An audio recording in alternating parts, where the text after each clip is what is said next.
साहब जो MIM party के असम्बली इंतखाबात के उम्मीदवार हैं,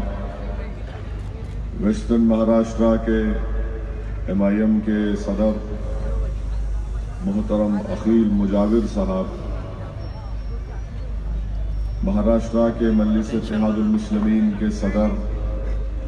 व रुकने पार्लिमान मोहतरम जनाब इम्तियाज़ जलील साहब, बुजुर्गान मिल्लत, मेरे नौजवान साथियों,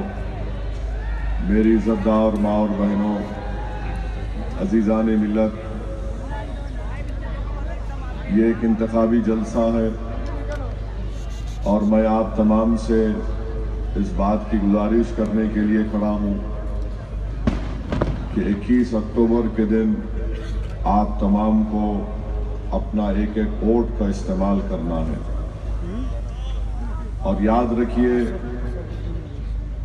कि हिंदुस्तान की जमहूरियत हमको इस बात की इजाज़त देती है कि हम अपने वोट का इस्तेमाल करें। और जिस मुकाम पर आज का जलसा हो रहा है, ये एक तारीखी मुकाम है और इसी मुकाम पर हिंदुस्तान के आइन और संविधान को बनाने वाले बाबा साहेब अम्बेडकर ने यहाँ पर बैठकर पूना पैक की तैयारी की थी। और मेरे अजीज दोस्तों और बुजुर्गों, यकीनन हिंदुस्तान में बाबा साहेब अम्बेडकर ने कहा था कि मैं अप्रेस सेक्शन या दलित समाज के हक से दस्तबरदार नहीं हो सकता, चाहे मुझे इसके लिए फांसी क्यों ना के फंदे पर ना चलना पड़े। और वो सोच बिल्कुल सही थी बाबा साहब की। मेरे भाई, आज आप देखते हैं कि हमारी जमहूरियत में 100 से ऊपर सीटें हम लोग दलित समाज के लिए रिजर्व करते हैं, मगर क्या कोई नेशनल पार्टी, चाहे कांग्रेस हो, बीजेपी हो या फिर इलाकाई पार्टियां हो, क्या उन्होंने कोई दलित समाज की लीडरशिप को तैयार किया? लीडरशिप को भी तैयार नहीं किया, इसलिए कि वो इस बात को हरगिज मानने के लिए तैयार नहीं है कि दलित समाज की कोई एक इनफरादी लीडरशिप तैयार हो। इलाकाई जमातें भी बर्दाश्त नहीं करती। और यही वजह है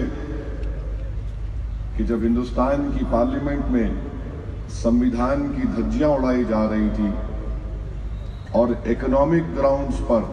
रिजर्वेशन का बिल बीजेपी लाकर पास करती है, तो कोई दलित का MP उठकर उसकी मुखालिफत नहीं किया, क्योंकि वो जो बिल अब जो कानून बन चुका है